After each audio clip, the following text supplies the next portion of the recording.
Q Review Print Speaking to the Blind, celebrating 40 years of audio newspaper production. Welcome to this week's edition of the Herald Scotland podcast, recorded at the Bishop Briggs Media Centre by our amazing volunteers. You can get in touch with us via Facebook, Twitter or Instagram using @CuneReview, that is @symbol CUEANDREVIEW. You can also contact us directly by emailing information@cunereview.com. That is INFORMATION @symbol CUEANDREVIEW.com, or by calling 0141 772 3976. That's 0141 772 3976. The Herald Scotland on Wednesday the 5th of March 2025. From the news section. Aldi and Asda cheapest supermarkets, Waitrose most expensive. This article has been written by Joshua Searle and it's being read by me, Corey. Aldi has beaten rival supermarket Lidl to be named which's cheapest supermarket in February. The Consumer Champions monthly analysis involves comparing the average price of a shop consisting of popular groceries at 8 of the UK's biggest supermarkets. The cheapest supermarket for a shopping list of 100 items was Aldi, where the groceries cost £182.64. on average across the month. Fellow discounter Lidl was close behind Aldi in February, costing only £1.87 more, with the supermarket's loyalty scheme Lidl Plus and £2.30 more without. For a bigger shop of 206 items, Asda has beaten Tesco, including a club card, and retained its place as one of the UK's cheapest supermarkets. Aldi and Lidl are not included in this comparison as they have a smaller range of branded products compared to other supermarkets. Asda came out cheapest at £512.30, beating Tesco with a club card by £3, £515.30. This comes after Asda brought back rollback pricing, claiming to have slashed the prices of more than 4,000 products in store and online by an average of 25%. Waitrose was the most expensive on average, with the biggest shop costing £585.10. Waitrose was the most expensive supermarket for a smaller list of items this month too, totalling £245.79 on average, a difference of £63.15 compared to Aldi, 35% more. Rina Suraz, Which retail editor, said, "Our latest monthly analysis once again sees Aldi crowned as the UK's cheapest supermarket. However, Lidl remains close behind its rival." It was also a good month for Asda, as it held on to the top spot as the cheapest supermarket for a bigger list of groceries. With people still feeling the effects of food inflation, and with prices forecast to rise again, people are likely looking to cut costs where they can. Our analysis shows that by switching supermarkets, consumers can save up to 26%, highlighting the advantages of shopping around where possible. Julie Ashfield, Chief Commercial Officer at Aldi UK, added, "While other supermarkets are finding it challenging to maintain their price match promises, Aldi remains dedicated to providing the lowest possible prices without compromising on quality. Our commitment to value is unwavering, and we believe that shoppers deserve consistent savings, not fleeting promotions or complex loyalty schemes." That article was from the Herald Scotland. It was from the news section. It was written by Joshua Searle, and it was read by me, Corey. The Herald Scotland on Wednesday the 5th of March 2025. From the news section. Study offers hope to save endangered wild salmon populations. This article has been written by Mark McDougall and it's being read by me, Corey. A new study has offered a route to saving endangered wild salmon populations in Scotland.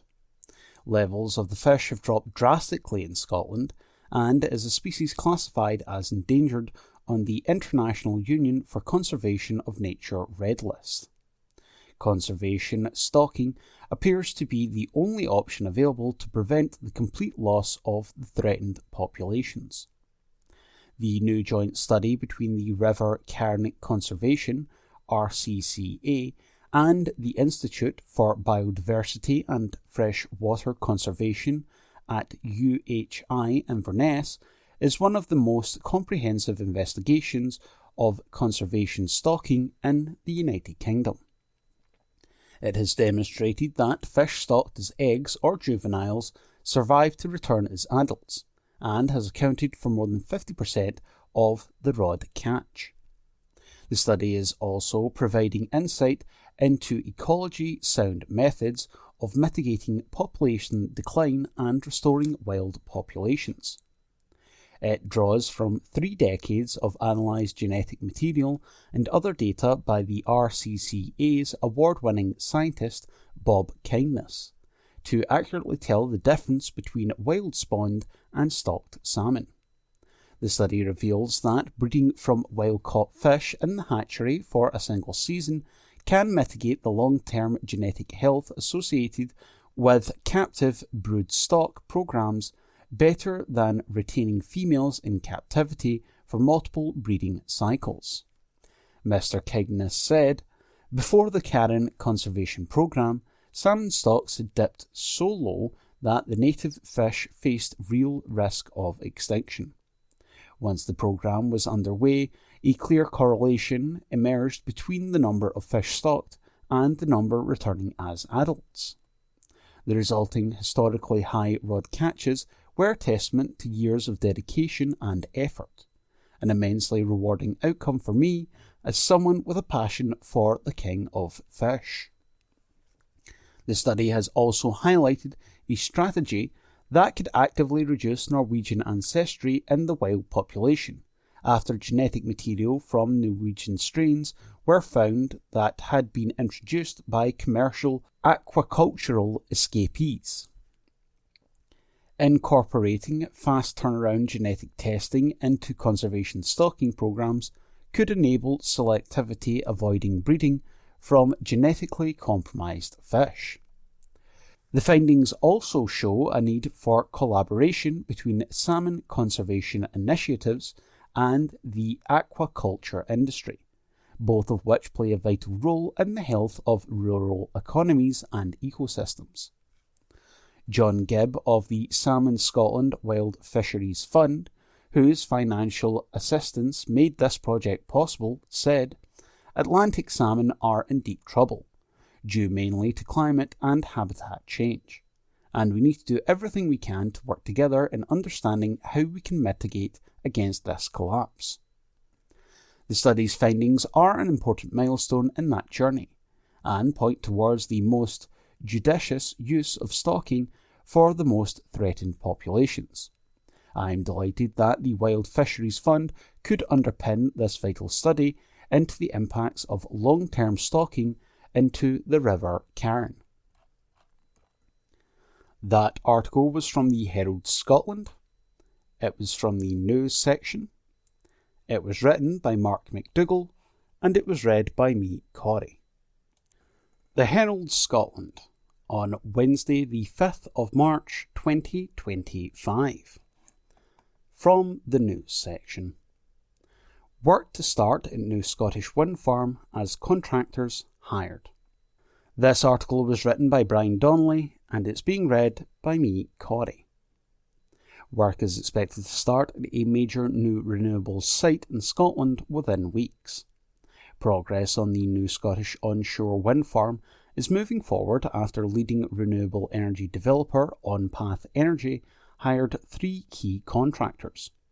OnPath has been working towards construction on the Millrig wind farm, which straddles the South Lanarkshire and East Ayrshire border near Darvel, since securing planning permission for the 6-turbine project in 2022. After completing preparatory site investigation work last year, Hamilton-based OnPath has now chosen Glasgow-headquartered R.J. MacLeod to deliver the balance of plant contract, which covers all the required civil engineering work as well as cabling and off-site highway construction. It has also appointed leading global manufacturer Nordex has been contracted to supply and install N163.5/X turbines with a tip height of up to 200 metres, while energy consultancy Natural Power, which recently opened a new office in Glasgow, will be responsible for providing construction management services. Development work is expected to begin on the Milreg site before Easter, with the turbines set to be delivered during the autumn. Construction and commissioning work is then scheduled to be completed by spring of 2026. The Milreg wind farm will have an installed generation capacity of around 33.4 megawatts, which is enough to meet the annual electricity needs of more than 45,000 homes.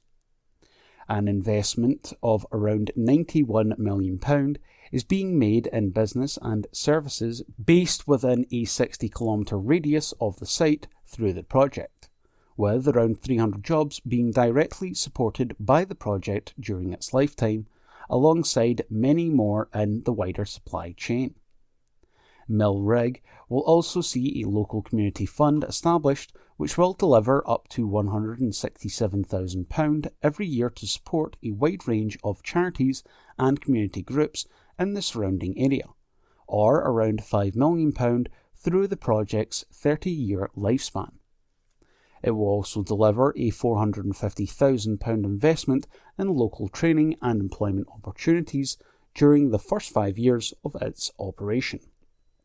Martin Kellerman, Construction Director at OnPath Energy, said, "The Milreg windmill farm will bring a wide range of direct environmental, energy security and community benefits to the local area, as well as a £91 million investment in the local economy, and will further increase the contribution that OnPath Energy is able to make towards helping Scotland and the wider UK achieve its crucial net zero ambitions."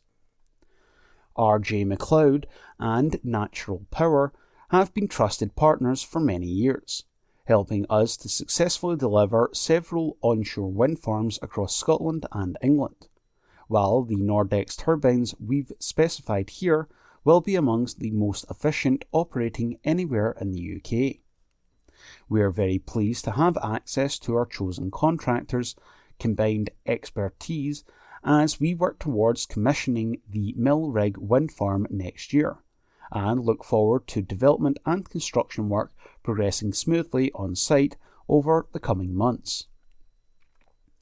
OnPath Energy recently added the 7-turbine Pates Hill windmill farm in West Lothian to its growing portfolio of 12 onshore wind farms, which also include the Cape Muir wind farm, which sits to the south of Strathaven, and the Middle Muir wind farm, which is located to the southeast of Douglas.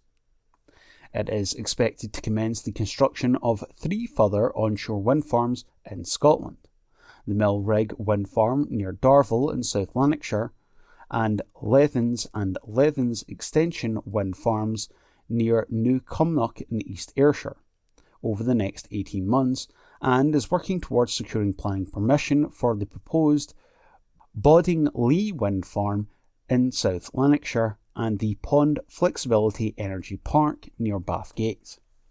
OnPath Energy is owned by Brookfield Asset Management, one of the world's largest owners and operators of renewable power plants, with over 35,000 megawatts of operating capacity worldwide.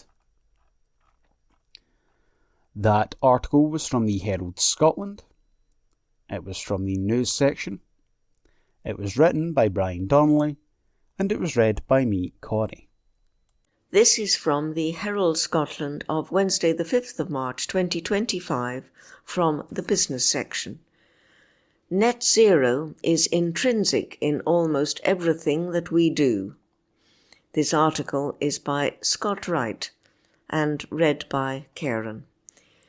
The chairman of Scotland's state-backed development bank has expressed confidence the current weakness in global capital supply will recover as the business world faces up to the uncertainty arising from the biggest shake-up to the geopolitical order since the Second World War. Scottish investment veteran Willie Watt offered his view on the impact of rapidly changing global events on business in his closing remarks to the Scottish National Investment Bank, the SNIB, conference sponsored by the Herald in Glasgow. There have always been world events, and business people and economists spend a lot of time worrying about them, said Mr. Watt in conversation with Catherine Salmond, editor of the Herald. Usually they don't last forever, but they may last for a few years, and they may have unintended consequences. I guess we all grew up in a world where there was certainty around the geopolitical settlement within which business operates. That consensus would appear to be fraying a bit. But I think for businesses and for a development bank like ourselves, you have just got to focus on what you can control. Many of the businesses in the room do things that are innovative, different, and exciting, and I am sure that opportunities for those businesses will continue, despite some of the rhetoric that is out there. And I think a lot of the things like tariffs will impact larger businesses more potentially than some of the more innovative businesses in the room, even if they do trade in the United States. Mr. Watt, who had a long career in the investment sector with Martin Currie and 3i Group prior to his role with the SNIB, said the unrest currently felt by business relates to uncertainty, which he said has followed the tumult of the coronavirus pandemic and the cost of living crisis. After what he termed an over-exuberance among investors towards life sciences and net zero in the early 2020s, which has been followed by a withdrawal of capital, Mr. Watt observed, "We are sitting at a point where the supply of capital in private markets is at a low point, and it was just starting to recover before the events we are alluding to." He added, "Capital supply is hugely cyclical. I think it will recover, but this global uncertainty is probably not helping it." The financier, who has chaired the SNIB since before it opened its doors in November 2020, also highlighted the importance of Scotland developing firms with scale-up potential. He said, "I think we have had a reasonably good track record of early-stage investment through our angel investor network, supported by Scottish Enterprise. We have had less success with scale-up. We think scale-up makes the biggest economic difference. It has more highly paid jobs. It creates more wealth. It creates more sustainable long-term businesses that can make a contribution to the productivity of the economy. So, our focus is on scale-up. What are the barriers? Certainly, investment is a barrier. Another barrier is skills, and another barrier is confidence. As one of the speakers said this morning, it doesn't look like a bad thing to sell your business when it might be worth £10 million, 20 million or 30 million. But our ambition is to back companies that are worth 300 million, 400, 500 or 600 million. To do that, you need a lot of things to come together, and we are on a learning journey for how we can contribute to those things. What we want to do is support management teams as they learn, develop, and grow so that they can maximize their potential. Meanwhile, asked if he remains optimistic about the prospects of achieving net zero in the light of President Donald Trump's pledge to drill, baby, drill, and BP ramping up investment in fossil fuel extraction while downplaying spending renewables, Mr. Watt said, "Yes, I guess it is a qualified yes. I think net zero is intrinsic in almost everything that we do. We just had a discussion on housing there, and you can see the net zero implications. And when we talk about innovation, quite a lot of innovation is focused on climate tech and the challenge of net zero. Just because the politics in parts of the world have got difficult, it doesn't mean that the net zero challenge has gone away.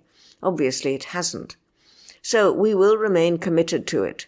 And so will millions and millions of other people and businesses around the world. And I do think we are making significant progress. I do believe, though, that all of the cost of net zero can't be put on the consumer. And I think we have got to be thoughtful around how net zero is paid for, who pays for it, and how that is communicated to the population at large. Because what we don't want is more of a backlash, because the backlash makes the job harder. That article was by Scott Wright. From the Herald Scotland, Thursday the 6th of March, from the news section.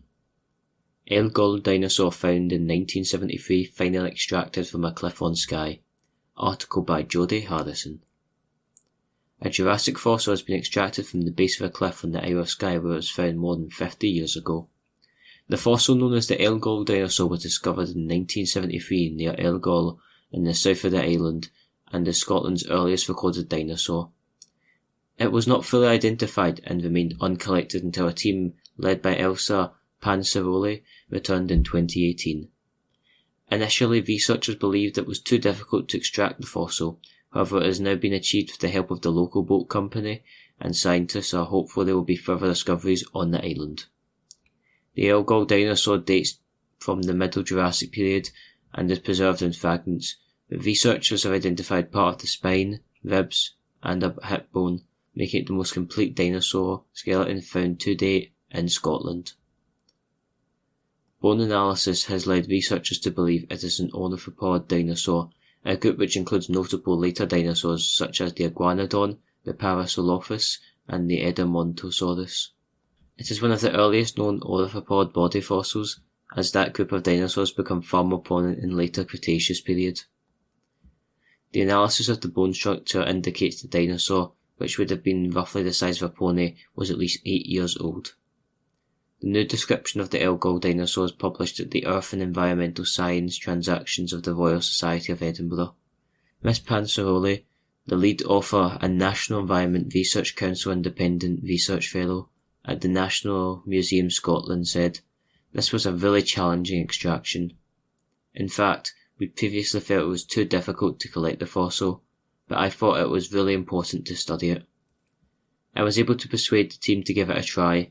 It took a lot of hard work from a lot of people, but we did it. Finally, we can confirm and publish Scotland's first recorded and most complete dinosaur, and that makes it all the worthwhile. The extraction was possible with the support of a specialist team from Research Casting International, based in Canada, or a crew from Elgol's Benna Jane boat trips piloted the rigid, inflatable boat and dinghy to the shore at the foot of the cliff, where the specimen was loaded and taken back to port." Stig Walsh from the National Museum Scotland said, "This is a wonderful addition to the rapidly growing set of Jurassic finds from the Isle of Skye, which are enabling us to learn more and more about the rich ecosystem of the time. We've known there are dinosaurs there for a while, most obviously from the famous footprints at Arkona, Brothers Point, and Duntulln, and in individual bones, but it's exciting to see a more complete, if still partial, skeleton. We are delighted to add it to our other amazing finds, now in the national collection. Other Jurassic discoveries from Skye include the description of adult and juvenile mammals of the same species, Chrysatodon, which revealed the mammals grew more slowly than mammals today, and the world's largest Jurassic predator fossil, Jarkskianak. Professor Susie Maidment of the National History Museum and University of Birmingham said the Elgol dinosaur was a challenge to collect and has proven perhaps an even bigger challenge to identify. Some of the aspects of bones indicate that the specimen may be an ornithopod, a group of plant-eating dinosaurs that are best known from the Cretaceous. This specimen, however, would have already been a fossil by the time of the better-known orthopods like Iguanodon or Hypsilophodon were walking the earth. Recent research on the fossils of Elgol have revealed a diverse ecosystem of extraordinary preserved Middle Jurassic animals, and I'm sure there are many more exciting discoveries to come. Professor Rob Elam, editor of Earth and Environmental Science Transactions of the Royal Society of Edinburgh, said, "I would like to congratulate Dr. Pansaroli and her international team of co-authors. Having this exceptional piece of work on the Elgol fossil, both Scotland's earliest and most complete dinosaur fossil, in the pages of the Transactions, is a highlight for the journal. It is a privilege to be able to publish a world-class study led from Scotland, which illustrates why Scottish paleontology community is held in such a high esteem." And that article was written by Jodie Harrison and read by me, Aaron. From the Herald Scotland, Saturday the 8th of March 2025, from the news section. Arrests made in connection with death of 15-year-old Amen Teckley. Report by Mark McDougall. 2 teenagers have been arrested in connection with the death of a 15-year-old boy in Glasgow. Amen Teckley was pronounced dead at the scene on Clarendon Street in Glasgow around 10:30pm on Wednesday, March the 5th. Police had been called to the scene after reports of a person being found seriously injured, but emergency services were unable to do anything for the teenager. 2 arrests have now been made in connection with his death. They are both male and aged 14 and 15. A short statement from Police Scotland said, 2 male youths have been arrested in connection with the death of Amen Teckley in Glasgow. Around 10:30pm on Wednesday, 5th of March 2025, officers were called to a report of a person being found seriously injured on Clarendon Street, Glasgow. Emergency services attended, and Amen, 15, was pronounced dead at the scene. A 14-year-old male youth and a 15-year-old male youth have been arrested in connection with the death, and inquiries are ongoing. Amen was a pupil at St Thomas Aquinas Secondary in the Jordan Hill area of the city. His head teacher, Claire McAnally, said he was a bright pupil with interest in music and media. She said, "This is a tragic situation. Our thoughts and prayers are with Amen's family and friends at this devastating time. Amen was a friendly and much-loved young man who was really interested in music and the media. He was bright and showed great promise. This has been a shock for our school community, and we are continuing to offer support to our young people, staff, and those in the wider community who are affected." Report written by Mark McDougall. From the National, Saturday the 8th of March, from the news section. Manhunt launched as shop robbed of goods valued at 5 figures. Report by Mark McDougall. A hunt is underway for 2 men after a robbery from a shop in East Lothian. The 2 men entered the store in North High Street in Musselburgh around 7pm on Friday, March the 7th, and made off with goods valued at 5 figures. They got away with cash, cigarettes and jewellery from a private area of the shop. The 2 men are described as white and had black face coverings on. One spoke with a Liverpudlian accent and was wearing a high visibility jacket while carrying a ladder. The second man is described as wearing a grey jumper, blue jeans and was wearing gloves. Detective Sergeant Kim Allen said, "Our inquiries are ongoing and we are asking anyone with information or who may have seen anything suspicious to get in touch. We would ask anyone with dashcam, ring doorbell or CCTV footage to check their recordings and contact us if they believe it could assist with their investigation. Anyone with information is asked to contact Police Scotland on 101, quoting incident number 3521 of 7th of March. Alternatively, you can contact Crime Stoppers anonymously on 0800 555 111, and that report was written by Mark McDougall and read by Ian McKenna. From the Herald Scotland, Saturday the 8th of March, from the news section, Palestine protesters target Donald Trump's Turnberry golf course. Report by Mark McDougall. Palestine Action has targeted one of Trump's golf courses in Scotland with a protest about Gaza. The group entered Trump Turnberry and painted "Gaza is not for sale" in 3-metre high letters on the course. The group say they did it in response to the US President's plans and threats about the Palestinian Gaza Strip. Mr. Trump has made his feelings on the Strip clear, and Palestine Action say he is threatening to destroy, ethnically cleanse and take over the Strip. Activists spray-painted the clubhouse and dug up the greens in some of the course's holes, and comes following the President's publishing of an AI video that shared his plans for the Strip that included a Trump Gaza resort. A spokesperson from Palestinian Action has stated, Palestine Action rejects Donald Trump's treatment of Gaza as though it were his property to dispose of as he likes. To make that clear, we have shown him that his own property is not safe from acts of resistance. We will continue to take action against US-Israeli colonialism in the Palestinian homeland. Posting on social media earlier this week, Trump said, "Release all of the hostages now, not later, and immediately return all of the dead bodies you people murdered, or it is over for you. Only sick and twisted people keep bodies, and you are sick and twisted." A spokesman for Trump Turnberry said, "This was a childish, criminal act, but the incredible team at Trump Turnberry will ensure it does not impact business. Turnberry is a national treasure and will continue to be the #1 beacon of luxury and excellence in the world of golf."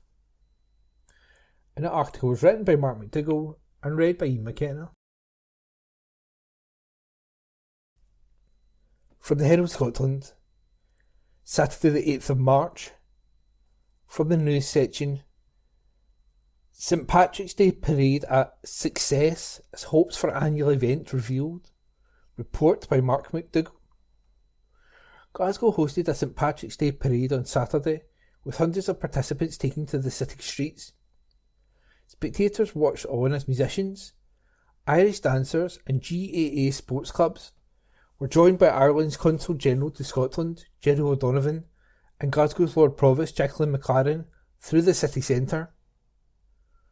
The parade started at Blackwood Square before going along West George Street, Nelson Mandela Place, George Square, George Street, Montrose Street, Ingram Street, Candle Riggs and Bell Street, and finishing in the Merchant City. It was organised by the team at St Roch's with support from the Consulate General, and it is hoped to now become a regular fixture in the city's calendar. St Roch's Marching Band, who claimed an historic All-Ireland title last year, led the parade, and Danny Boyle is a member who helped organise it. He is delighted by how the event went and is hoping to see it return again next year. He said, "Everyone involved is over the moon that today's parade has been such a success. A lot of planning and a lot of people have helped make sure our first ever Glasgow St Patrick's Day Parade will be one to remember. And those who have come out onto the streets on a Saturday morning to wish us well have added to that real sense of celebration of St Patrick and Scotland's Irish community. I'm already looking forward to working with everyone again to build on this year's success and returning in 2026. The Lord Provost added, "This is a significant moment for Glasgow's and indeed Scotland's Irish community, and it's been a real honour to join the celebration of that rich and proud tradition. Glasgow is celebrating its 850th anniversary, and those from the island of Ireland and with Irish heritage have been central to our story of this vibrant, dynamic and international city. Today's successful event can be a platform for us to build on, the thriving links we already have across Ireland, north and south. The Consul General of Ireland, Gerald O'Donovan, said, "This was a wonderful, family-friendly occasion which showcased the very best of both Ireland and Scotland. Seeing hundreds of young dancers, musicians and sportspeople publicly celebrating their achievements was testament to the vibrant strength of the Irish community in Glasgow. Having turned the streets of Glasgow green, I'm sure that St Roch's will represent Scotland with distinction as they take a central role in next week's London Street Partics Day parade." The theme of the parade was a celebration of the success of Glasgow and Scotland-based music and sporting organisations at All Ireland Championships. St Roch's Marching Band became the first overseas winner of an All-Ireland March Band competition, while Cian Craig made it to the All-Ireland Camogie Cup final. Also taking part were the Tir Connell Harps and Glasgow Gaels GAA clubs, St James the Great and Irish Minstrel branches of the Comhuts, Ceortaí Éireann. I'm sorry, some of this is in Gaelic and I'm not a very good Gaelic speaker. Govanhill Irish History Group, Conrad na Gaelg, the Brother Walfrid Band, and the Harrison, Coyle, McQuaid, Taylor and McGrath Schools of Irish Dance. There you go, I think I got through that okay. Evan Downey, chairman of the Glasgow St Patrick's Festival, said, "We were delighted to be able to incorporate the parade into our programme. It's a great way to celebrate the special achievements on an international stage of some of the Irish supporting and cultural organisations from the city. But even more so, a great way to celebrate and recognise the grassroots groups in the Irish community that do brilliant work every week, especially with young people." Roisin Ann Hughes, St Roch's Marching Band leader, said, "The Glasgow St Patrick's Day Parade is an incredible opportunity to celebrate Irish heritage, share our passion for Irish music, and bring even more energy and colour to a fantastic event. This has been a huge privilege to parade through the city centre with our friends and be part of this historic occasion." And that report was written by Mark McDougall and read by Ian McKenna. From the Herald Scotland, Saturday the 8th of March 2025, from the Voices section. Guy Stenhouse, "UK is in deadly danger. We must rearm now and stop freeloading off US." The recent trip by President Zelensky to the White House was not a success. If you watch the meeting, you do wonder if the whole thing was a setup. Just how many times a day is Zelensky supposed to say thank you? Must he grovel for help to resist the Russian invasion and hold out for a peace settlement which is both just and lasting? Trump, and more especially Vance, look like low-grade bully boys as they call the shots. They have the weapons and the money Ukraine needs. To understand the American position more sympathetically, you have to go to Washington DC, to visit Arlington Cemetery, where the national reverence for those who lost their lives in the service of their country is on display in a way we just do not see now in the UK. If you visit the large-scale and very moving memorials, right in the centre of the city, to Americans killed in faraway wars, you start to understand what America has done, not always perfectly, to uphold liberty around the globe. Around 50,000 American service personnel lost their lives in combat in Europe in World War I. Americans didn't need to be there, but they came. Could we have won without them? Perhaps, but it would have taken longer and cost many more lives and might have ended in an exhausted stalemate. In World War II, around 200,000 American service personnel lost their lives in Europe. Again, they need not have come, but they did. Could the Allies have defeated Germany without them? Possibly, but the real victor would have been Russia. After World War II, the US paid for the reconstruction of Europe and stayed on to help keep the peace. They are still here now. In return, we tend to spit in their eye and sneer at them. Somehow, despite all the US has done, Europeans feel they have some sort of moral superiority for reasons which are hard to fathom if you look at 20th century history. American resentment has started to build since the ending of the Cold War in the 1980s.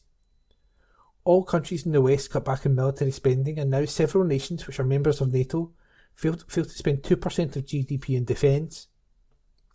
America has also cut back, but still spends well over 3% of GDP, and of the top 10 nation spenders in defence, America spends more than the other 9 combined. Ever since Ronald Reagan and Margaret Thatcher departed the scene in US presidents have urged European countries to shoulder more of the burden of keeping the peace. Did we do so? We did not. We relied on the free of charge American umbrella, and what Donald Trump is making clear, in that rather unpleasant way of his, is that his country is fed up. Every European country now has armed forces which are simply not of the skill required to do the job. Only Poland and the Baltic countries, who know only too well what Russia can do, have dramatically increased their spending. In the UK, we are now moving from 2.3% to 2.5% of GDP. All that will do is mean further painful cuts can be avoided. To really build capability, much more is required. Europe is at war. The hot war has been fought in the fields and cities of Ukraine. We must do everything we can to support them. We means Europe. Why should America yet again come to Europe and do a job which we have shirked? There is not just the raging war in Ukraine, but the quiet but corrosive battle of ideas, the interference in elections, the spreading of lies, support for the mad and bad which threaten our way of life. This is 21st century conflict fought in cyberspace and on social media. We must galvanise our defences in the broadest sense if we are to ensure that things we hold precious, like individual freedoms and democracy, survive and prevail against those who would snuff them out. The rebuilding of our defences needs to become the key priority for the UK and all of Europe. Now. Sir Keir Starmer in particular is moving in the right direction, but so far the steps are too little and the cost is not being faced up to honestly. We must not think more borrowing is the answer. We have already done far too much of that. If only we had borrowed, not wasted, most of the £400 billion in a gross overreaction to COVID. We could have borrowed to rearm, but we made that mistake and cannot spend the money twice. Politicians need to come together and agree to cut spending across the board. Public sector pay rises cannot be accommodated. Efficiencies must be made, projects postponed, taxes must rise for us all. This is a national emergency. We must act now, or it will cost us a price we cannot afford at some time in the future. And that was a comment piece written by Guy Stenhouse. Guy Stenhouse is a notable figure in the Scottish financial sector. He has held various positions, including being the managing director of Noble Grossart, an independent merchant bank based in Edinburgh, until 2017. From the Herald Scotland, Saturday the 8th of March 2025, from the sports section. Cerny's agent provides update on wingers Rangers future. Report by Mark Walker. Václav Cerny's agent has admitted it isn't realistic for the Czech star to stay at Rangers next season after his impressive stint in Glasgow, and he's revealed his already interest in the winger from clubs in France and Italy. Cerny is on loan to the end of the season at Rangers from Wolfsburg, and the German club are unlikely to want to keep him because of huge cuts they have had to make due to financial problems at German car giant Volkswagen, who own and subsidise them. They've reportedly put a £6.75 million price tag on Cerny, who was singled out for praise after scoring in Rangers' Europa League win in Turkey against Fenerbahce. But his agent, David Nehoda, has poured cold water on the prospects of Rangers extending his stay in an interview in Czech media. He said, "I can't say what will happen next, but I don't think it's very realistic for him to stay at Rangers. His contract at Wolfsburg ends in the summer of 2027, so I would assume that the club will want to recall him, or there will be interested parties who would like to buy him. There is already interest from France and Italy. I know Václav's ambitions, to return to one of the top 5 leagues in Europe. However, Nehoda accepts Cerny is living life and thriving at Rangers. He said, "Everything has worked out beautifully for him since his loan spell. In the Europa League, Václav has shown what an exceptional player he is. At Rangers, his coaches and teammates trust him, the fans applaud him, and he has a great family background. He is calm and everything is reflected in his well-being and performances. The style in which Rangers play is tailor-made for him. That's exactly how he likes it. And that report was written by Mark Walker and read by Ian McKenna. From the Herald Scotland, Saturday the 8th of March 2025, from the sports section. Ireland 27, France 42, Six Nations blown open in Dublin. Article written by Ed Elliott. France overcame the injury loss of Antoine Dupont to blow open the Guinness Six Nations title race by extinguishing Ireland's Grand Slam dream with a crushing 42-27 win in Dublin. Le Bleu captain Dupont, arguably the world's best player, limped from the field in the 29th minute of an engrossing showdown at a sold-out Aviva Stadium. Louis Bielbiari's early try helped the French into an 8-6 half-time lead, before Dan Sheehan's score shifted the momentum in Ireland's favour just after the restart. But the hosts were blessed during a breakthrough second half, as Fabien Galtier's side ruthlessly wrestled top spot in the championship table going into next week's final round. Bielbiari, the tournament's top try scorer, took his tally to 7 with a sensational finish, before Paul Boudonc, Oscar Giroux and the diving Damien Pinod completed the demolition job, adding to 17 points from fullback Thomas Ramos. Late scores for Sean Healy and Jack Conan, plus 2 penalties and 3 conversions from Sam Prendergast, with scant consolation for Simon Easterby's side, who slipped 2 points behind their opponents in the back of a shambolic second-half display. Ireland suffered a significant setback before kick-off when James Lowe withdrew due to a back spasm, to be replaced in the left wing by Calvin Nash. Retiring Centurions Peter O'Money,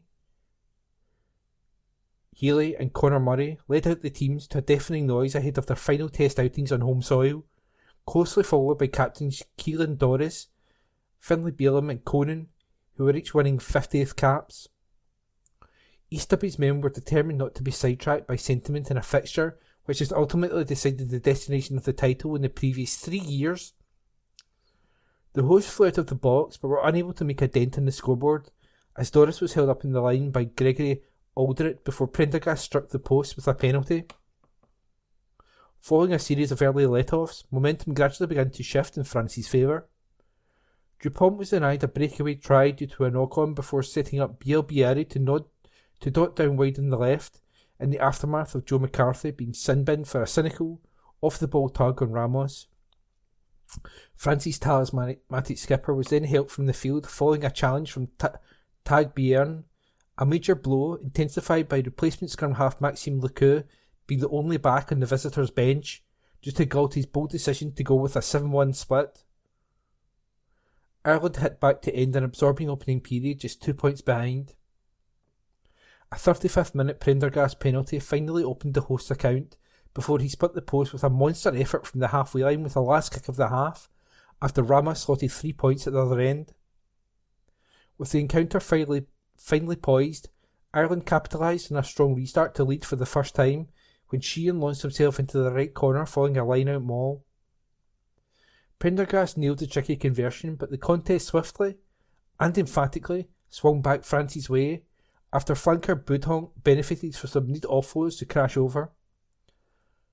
Ireland were unhappy Thibault Flamont was not penalised for taking out O'Mahony in the build-up to the try, with the frustration of home fans heightened by Nash being yellow-carded for head-on-head contact with Pierre-Louis Barisi. The departure of centre Barisi for a head injury assessment left the French without any backs to bring on, yet it seemed to matter little. Flanker Giroux filled the void before the jet-heeled Bielbiari stylishly doubled his tally for the afternoon by racing onto his own kick to cap a breathtaking corner attack. Ramos kicked another penalty to further delight the sizable French contingent among the capacity crowd before Giroux bowled over to add to Ireland's misery. The reigning champions enjoyed plenty of territory as they sought an unlikely way back into the match. But after Flamont was sin-binned for illegally stifling the home team, France increased the embarrassment when Ramos, who nailed 4 of his conversion attempts, read a Prendergast pass on his own line and burst clear to unselfishly pop the ball to Pinod. Healy and Cohen each crossed in the closing stages to mark their respective milestone appearances. But Ireland were powerless to prevent a first home defeat in the Six Nations since 2021, which leaves them needing France to slip up against Scotland when they travel to Italy next weekend. And that report was by Ed Elliott. From the Herald Scotland, Saturday the 8th of March, from the sports section. More women forging careers in golf beyond the tour circuit. Article written by Christy Dorsey. Female participation in golf has been increasing in recent years, and with that, so is the number of women choosing to make their careers in a sport formerly regarded as a man's game. Kirsten Thorpe joined the Fairmount St Andrews Resort in December 2022 as a golf operations assistant, ensuring its Torrance and Kittett's courses are prepared each day for visitors, handling inquiries and helping with retail sales. She was recently accepted into the Women in Golf Leadership Programme run by the RNA and ultimately hopes to work in golfing events designed to encourage more women and girls to take up the game. I've been playing golf since I was the age of 9, so I pretty much grew up with it, she said. I played for my county and I played regionally as well down in England. Then I studied golf management at the University of Birmingham. Golf was a big part of my life and I wanted it to be my career as well because it's something that I am very passionate about. But not all who work in the industry are golfers. Within this group is Leanne Thorpe, the general manager of Elevate Golf, which runs business-to-business tourism events for the sector's travel firms and golf destinations. Ms. Thorpe started her career in the industry in 2008 when she joined PSP Media Group, which, at that time, owned Bunkered magazine and ran associated events such as the annual Scottish Golf Show. PSP was sold to publishing group DC Thomson in 2019. Now in its second year of trading, Elevate Golf will be hosting its annual gathering of high-end accommodation providers, tour operators and representatives from elite golfing venues in St Andrews later this year. About 40% of attendees will be women, with a specific networking event for them scheduled among the activities. It's amazing to see because 20 years ago, I don't think I would have been a general manager at Elevate Golf, Ms. Thorpe said. We're seeing such a positive growth in the industry of women coming through. She says career opportunities are not limited to catering or administrative work, with women holding some of the best jobs in the industry. I know someone who started off in golf reservations and this year she's been moved up to reservations manager, and that's been great for her career, Ms. Thorpe said. There's a big chance of jobs because you can work through a hotel, you can do it through a golf club or a tour operator. There are so many sides to the industry. It's a great range of jobs. Erin Wilson, another of the golf operation assistants at Fairmount St Andrews, joined the resort 4 months ago and is aiming to complete her training programme to become a PGA professional. She has played the game since the age of 7 and still recalls her first time at the driving range with her little brother Sam. Their childhood was spent travelling across the UK and overseas to play in junior competitions before her family's devotion to the game led them to make a permanent move from Essex to St Andrews when she was 12 years old. She said she wasn't really sure what she wanted to do when she finished school and had considered going into interior design before a part-time job in the pro shop at the Old Course Hotel triggered her passion to work within the industry. I just loved being able to meet all these different people from all around the world and the interaction I got from it, Ms. Wilson said. When I saw the job for a PGA professional trainee at Fairmont, I went for it, not really expecting to get it, but I did. She says more could be done to encourage women to pursue work within the golfing industry. It's probably about raising ideas that it's just a career you go into if you want to be a professional golfer, Ms. Wilson said. This is a lot of the concept that we have about golf, which is you're either a tour pro or nothing, and that's just not true. There's so much to it. Media, events, greenkeeping, and what me and Kirsten do, which is golf arrangements and stuff. There's being a coach as well. It's about promoting more of those jobs and showing that working in golf is not just about being really good at golf. She added, it's hard because it's really seen as an old man's sport and a lot of girls just don't think it's really even an option for them. We need to show that there are women who have careers in golf and are successful with it. And that article was written by Christy Dorsey and read by Ian McKenna. From the Herald Scotland, Saturday the 8th of March 2025. From the sports section, Six Nations. Scotland 35, Wales 29. Late try not enough for the visitors. Article written by Anthony Brown. Tom Jordan and Blair Kinghorn both scored doubles in Scotland's 5-try, 35-29 victory over Wales at Murrayfield, as the visitors went down to a 16th consecutive Test defeat and a 10th straight loss in the Six Nations. With their own hopes of contending for the title already over after losing their previous 2 matches against Ireland and England, the Scots needed a strong response against a struggling Welsh side intent on backing up a heartening display against Ireland in Matt Sherritt's first game in interim charge. For the most part, Craig Downson's side delivered as they ran in 4 tries before the break to lead by 20 points before opening up a 35-8 lead by the hour, leaving them on course to eclipse their record 28-point victory over the Welsh 2 years ago. However, as the Scots suffered one of their trademark flaky periods in the final quarter, Wales, who scored in the first half through Blair Murray, made the scoreline far more respectable, with tries from Ben Thomas, Teddy Williams and Maxwell Elwyn. Talismanic Scotland co-captain Finn Russell had come under scrutiny after missing all 3 of his goal kicks against England last time out, but this time his contribution from the tee proved crucial as he bounced back to nail all 5 of his conversions before being replaced just after the hour. With Murrayfield bathed in glorious spring sunshine as the players took to the field, the visitors made a bright start, getting off the mark with less than 3 minutes on the clock through Gareth Anscombe's penalty. Scotland soon sparked into life, however, and they got themselves up and running with a superb multi-phase try in the 5th minute. Darcy Graham, back in the side after concussion, was instrumental, darting incisively towards the 22 before a perfectly timed pass over his left shoulder to Kinghorn, who powered beyond the challenge of Anscombe to score. The Welsh were undone again in the 11th minute, when Jordan raced in behind the post to finish off a lovely flowing move involving Duhan van der Merwe and Hugh Jones. Scotland had some sloppy moments when they got into promising positions, paving the way for Wales to reduce their deficit in the 24th minute, as Anscombe's deft chip over the top sent Murray scampering in for an easy touchdown. Anscombe hit the post with his conversion attempt.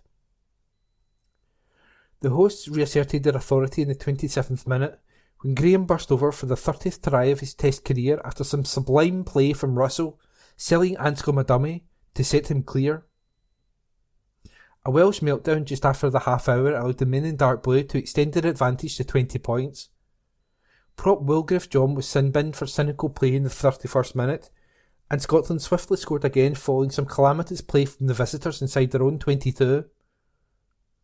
Ben Thomas's kick to the right was overhit as Murray, at full stretch, just managed to flick it back to Thomas. The centre fumbled the ball, allowing Jordan to dash in for his 2nd of the match. Scotland's backs were having a field day, and Kinghorn followed Jordan in doubling this tally 8 minutes after the interval after good play from Jones and Russell to send him through a gap. Wales' deficit was trimmed to 20 points once more in the 61st minute, when Thomas made amends for his earlier error by evading Van der Merwe and Xander Ferguson to bolt over, with replacement Jared Evans adding the extras. Scotland, having looked so comfortable on the hour, certainly seemed rattled, and Wales roared back to within just 6 points by close of play as Williams and Llewellyn both crossed the whitewash to earn 2 unlikely losing bonus points. Report by Anthony Brown, read by Ian. From Herald Scotland, 5th of March 2025, from the STEM section of the business section. Are Scots firms heeding the call of artificial intelligence? Article by Christy Dorsey. New survey results published today suggest small and medium-sized businesses in Scotland are heeding the call of AI in what many believe would be a positive development for the country's economy. In a poll conducted at the beginning of this year by tech group Clear Sky Logic, 88% of SMEs said productivity gains were their main priority for implementing artificial intelligence.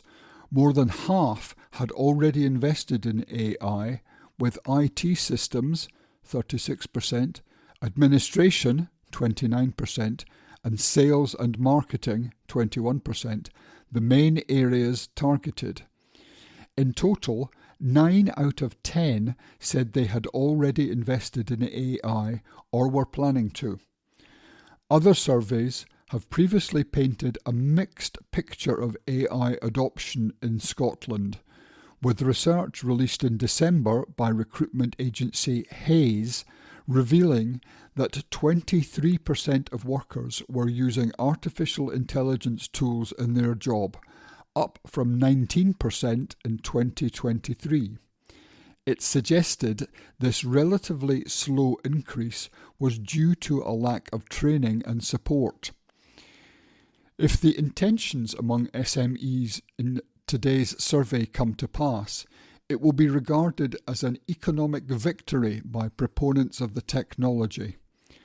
According to the 2024 Scottish Productivity Index, produced annually by the CBI and the Fraser of Allender Institute, Scotland's economic output remains below the UK average, with the country trailing in 10 of 13 productivity indicators for which comparable data is available. Scotland most notably lagged in the area of business investment, which was poor when compared both to past performance and that of the rest of the UK.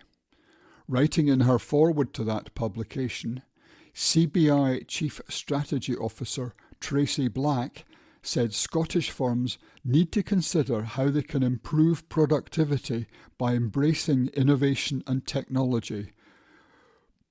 With the backdrop of the current skills shortages and a population that continues to age, businesses operating in Scotland need to look at other options available to them as a matter of urgency, she said. Firms need to embrace new technology and innovation where possible to improve efficiencies and productivity levels. And that article was written by Christy Dorsey. From Herald Scotland, 8th of March 2025. From the STEM section of the business section. I tried out retro tech with e-waste charity. Here's what I found. Article by Vicky Allen. The joystick is sticky. The game, Trivial Pursuit, seems, rather generously, to let me decide whether the answer is right or wrong. At one point, the display freezes in a blur of pixelation. Patience is required.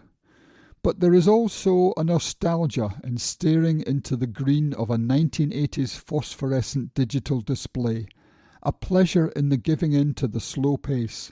The gaps are so long, it almost feels like a digital detox.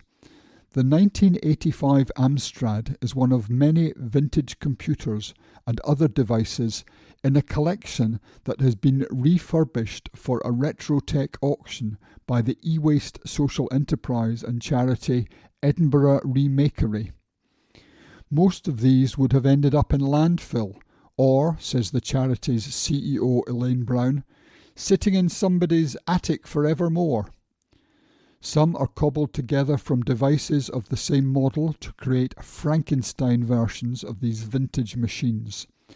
A tour of the technology feels for someone of my years like a dive through the decades, flashing back through a Sony Walkman, the tiny handheld Psion, a Game Boy, even an Apple AIO Macintosh Classic 2, which, it turns out, was found in a skip. The charity's interest in vintage devices began with a previous employee, Sotiris Katsimpas, who had a passion for retro tech. He had his own mini museum, says Brown. When we were housed in Ocean Terminal, we had a retro tech wall museum, and it got people talking about tech. It was a real visual reminder of how quickly tech evolves. As we started to amass more, we started to realise that this could be something that could help the Remakery to support us. Certainly, there is a market for retro tech, and it's not new. In 2021, Money Magpie described collecting vintage computers and technology as one of the fastest growing niches for collectible enthusiasts. That market is also not just driven by those Gen Xers and Millennials who experienced the tech the first time around. According to market intelligence agency Creative Brief, Generation Z are also getting on board and into old-style tech like flip phones, analog cameras, vinyl records, MP3 players, and old-school alarm clocks. In an age, wrote Creative Brief strategist Giorgia Amatemaggio, that becomes oversaturated with smartphones, social media, and endless digital notifications, a surprising trend has emerged among Gen Z, a growing appreciation for vintage or so-called dumb technology. Dumb tech is being valued by some over smart tech, and often precisely because it is not connected to the web. Last year, the Edinburgh Remakery decided to create a fundraiser around the collection. We thought, said Brown, it would be a really good way of engaging people who never engaged with the Remakery. Recently, many of the devices have been fixed and fine-tuned by hardware repair technician Harry Ross. Not very many of them have just worked, he explains. A lot of them have had problems. There are issues that come with them being 40 years old. The batteries corrode, screens die. For every item that's on there, there are at least 2 or 3 that have been broken and put into one to try to make one that's working. He describes the project with some understatement as a challenge. We have had it all working and tested and ready for a year, but even in a year in cold storage, time wears away at all things. Stuff that was working a year ago, you turn it on and now it's not, so now you have to fix it again. A further issue with some of this vintage tech is that it is, says Ross, incredibly toxic. Some of this older stuff dates from back before we decided not to use lead in our circuitry. If it went to landfill, there would be lead leaching into the soil. The chemicals leached from e-waste have changed over the years, but the problem has not disappeared. E-waste, says Brown, is the largest growing waste stream. It is hugely damaging to the planet, and whether certain bits have now been taken out from what they used 40 years ago, there are still lots of pollutants. The danger is that it goes into landfill, and the problem with e-waste is if it goes into soil and water streams, it is hugely damaging. But more than that, items that make up the insides of your computer are finite resources. So if you just continually make items and mine those materials, there will come a point where we don't have those precious metals. The Edinburgh Remakery receives technology of all different ages through several different streams. One is through their tech donation boxes, which are installed in sites around Edinburgh, and also through their business waste scheme. Among the materials that the Edinburgh Remakery save from this donated tech is the gold in the motherboards. We have a partnership, says Brown, with the Royal Mint, and they take our motherboards and extract in their factories in Wales the gold. There's gold in them their devices, as well as all the other precious metals that are in there. They can have a life beyond. But the Edinburgh Remakery is not so much pitching its auction at those who want to save the planet as the geeks and retro-style lovers who simply love vintage tech. What absolutely fills my heart with joy, says Brown, is the fact that this retro tech that is sold at our auction will be going to good homes, people who will really value that piece of kit, and I don't think that will ever find its way into landfill. That is a really reassuring message for me that the retro tech is going to support the Remakery, but it is also going to make sure people don't do the wrong thing with it.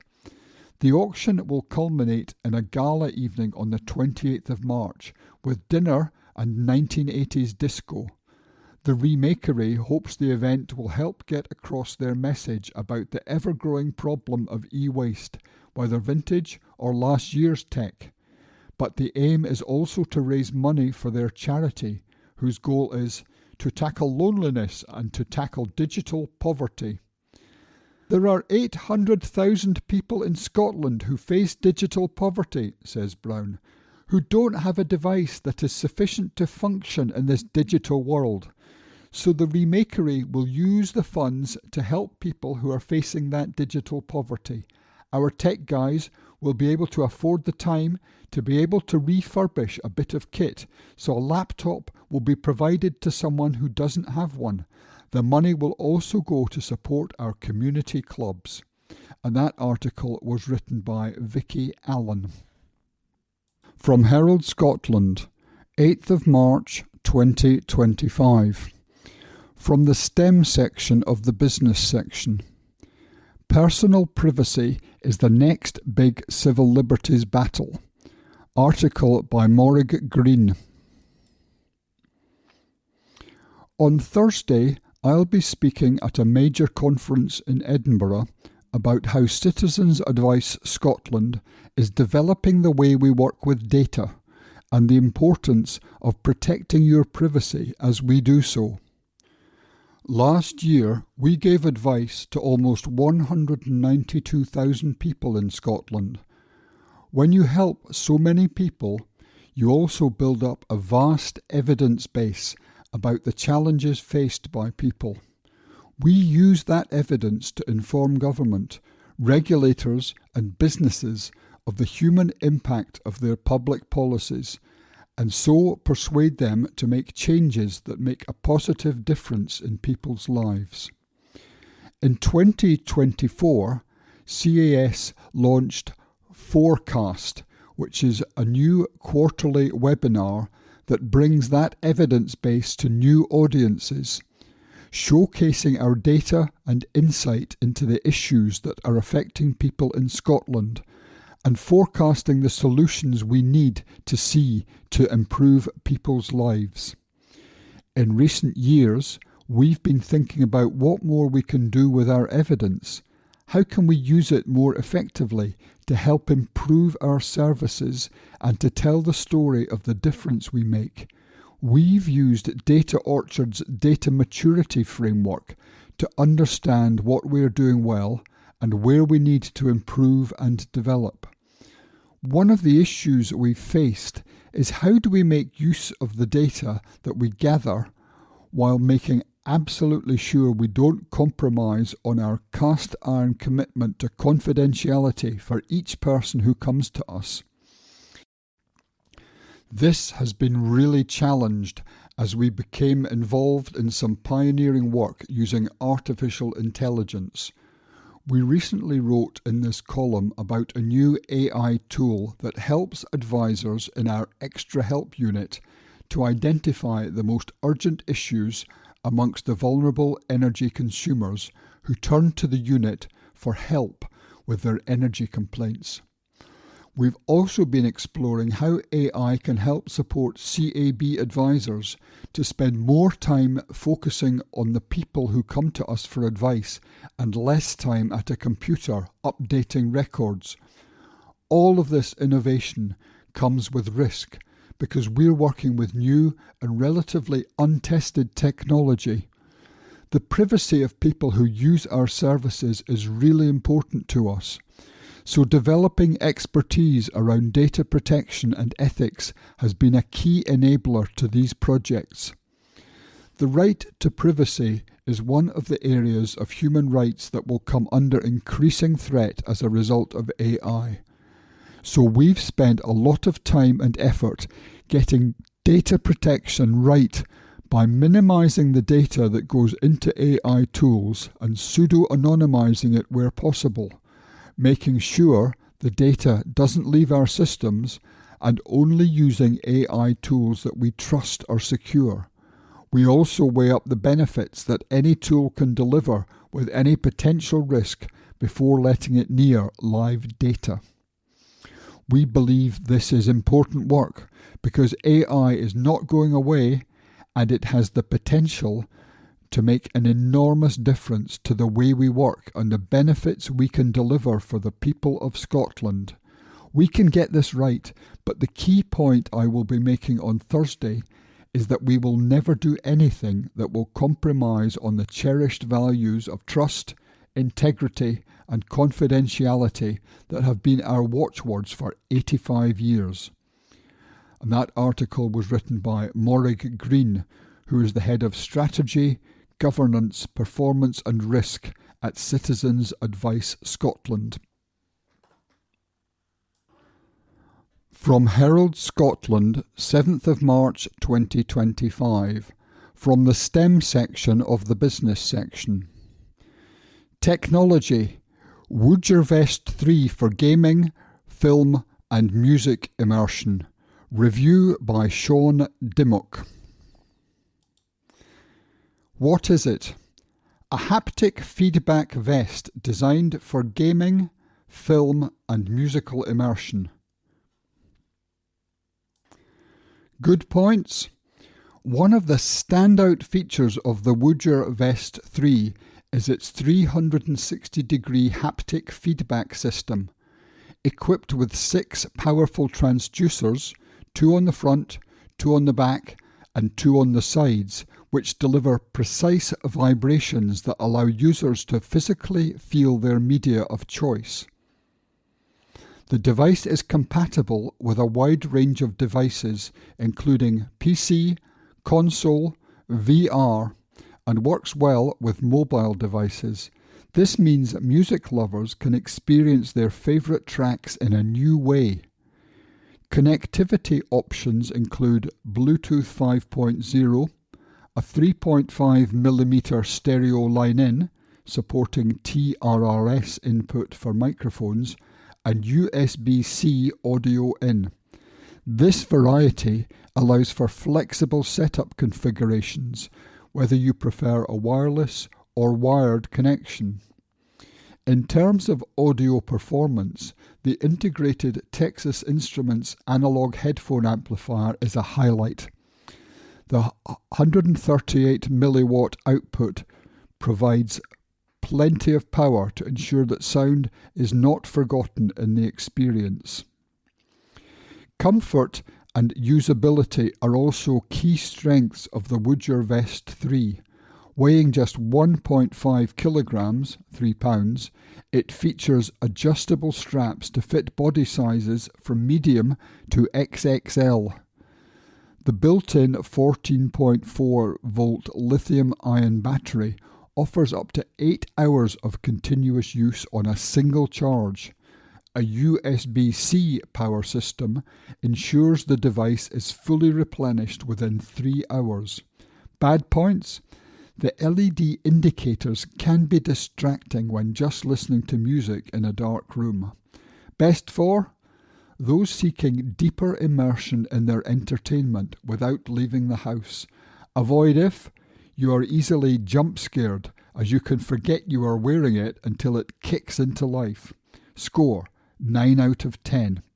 Would Your Vest 3, £385. That's at woojer.com, woojer.com. And that review was written by Sean Dimmock.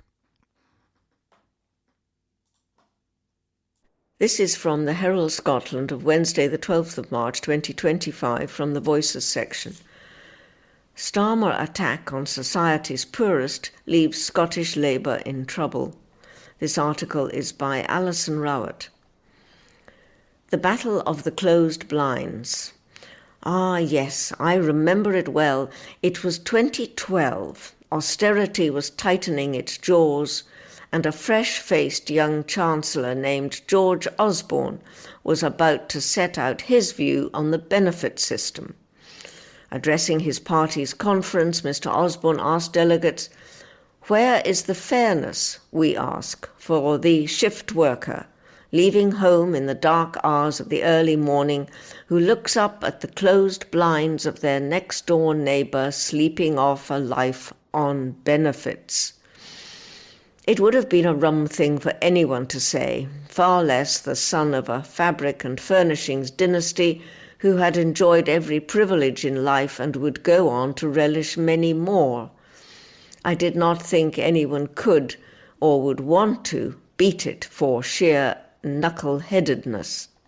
But step forward Sir Keir Starmer, Rachel Reeves, Liz Kendall, and an assorted band of useful idiots from within Labour, who are on a mission to stop disabled people bleeding the state dry when they could be working. Not that Miss Kendall, the Work and Pension Secretary, will put it that way when she sets out her plans. The furthest she has gone so far is saying some people are taking the mickey and claiming benefits when they could be working. Her boss was a little bolder when addressing Labour MPs on Monday night, telling them that sickness benefits were costing a fortune, £70 billion a year by 2030. But the system wasn't working. It was a worst of all worlds situation that could be ignored no longer. We can't just shrug our shoulders and look away, said the Prime Minister. We can't just tinker around the edges. We won't try and sow division or create distractions. We'll roll up our sleeves, take responsibility and make the reforms needed to fix what is broken. So here we go again. Keir the Builder, Bob's not-so-cheery colleague, is in the House again, getting ready to fix stuff. It was not that long ago that Keir the Builder fixed the winter heating allowance for pensioners.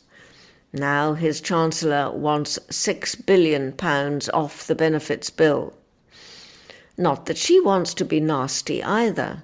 It's just terribly unfortunate that events, COVID, rising interest rates, soaring debt payments, Ukraine, you name it, have reduced the amount she has to spend. But benefits reform would be the right thing to do in any case, Labour argues, because being in work is better for you than languishing on the dole. One should strive to be an open, blind kind of person, not a closed one. Or, as Pat McFadden, the Cabinet Office Minister, put it this week, we are the Labour Party. The clue is in the name. What is wrong with that, you might wonder? It is better for people to work if they can. Nothing transforms a family's fortunes quicker than a good wage coming in every month. But the key phrase here is, if they can. Though Labour ministers talk a good game in softly, softly tones, they must believe that a sizable chunk of the 9.3 million economically inactive people in the UK are, to use a non-medical term, at it. Otherwise, why come after them? Though the government's plans are still to be revealed, disability benefits are thought to be among those on the table. Any talk of cutting disability benefits makes life harder for people already having a tough time of it. Every MP and MSP should know this from their postbag and email inbox. The Prime Minister, who has spoken movingly in the past of caring for his disabled mother, knows better than most the strain individuals and families can be under due to the extra costs that come with disability. At the moment, some of these costs are provided for by personal independence payments, PIPs, or adult disability payments, ADPs, in Scotland. Options for the government could include means testing or more rigorous assessment to restrict eligibility. In short, back to the bad old days. PIPs were brought in under the Welfare Reform Act of 2012, the same year George Osborne made his open and closed blinds speech. For all the teething troubles and continuing flaws, the payments have boosted many disabled people's independence and dignity. Plus, and here's a funny thing, they have kept people in work and paying taxes. Yet these benefits are what a Labour government might come after. Not for the first time, Starmer comes across as someone who has wandered into the wrong party by accident, who knows nothing of its history and naff all about what makes it tick. There has been a tension in the past among Labour members over welfare benefits. Witness Bevan resigning over Attlee's introduction of prescription charges, in part to help pay for rising defence costs. Sound familiar? But this attack on welfare, coming so soon after axing the winter fuel payment for millions of pensioners and cutting the international aid budget, is beyond the pale. As for those Labour MPs, 5 of them from constituencies in Scotland, who have joined a group to back the Prime Minister's reforms, shame on you lot too. The Get Britain Working Group, they call themselves, a name that's nearly as tone-deaf as Gordon Brown's use of the slogan, British jobs for British workers. If benefits reform had been Labour's plan all along, it should have been in the manifesto. Instead, this is another scribbled, ill-thought-out attempt to claw money from the poorest and weakest.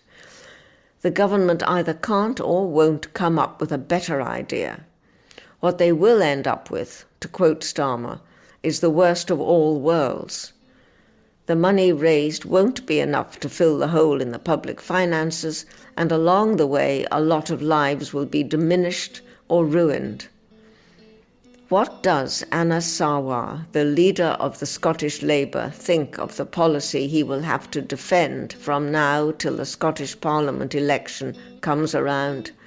Happy with it, Mr. Sarwar? Not for the first time, the man who would be First Minister is having trouble finding his voice. That article is by Alison Rowett. That concludes this week's edition of the Herald Scotland podcast. Please remember to subscribe to our channels at Tune Review and tell your friends about our service.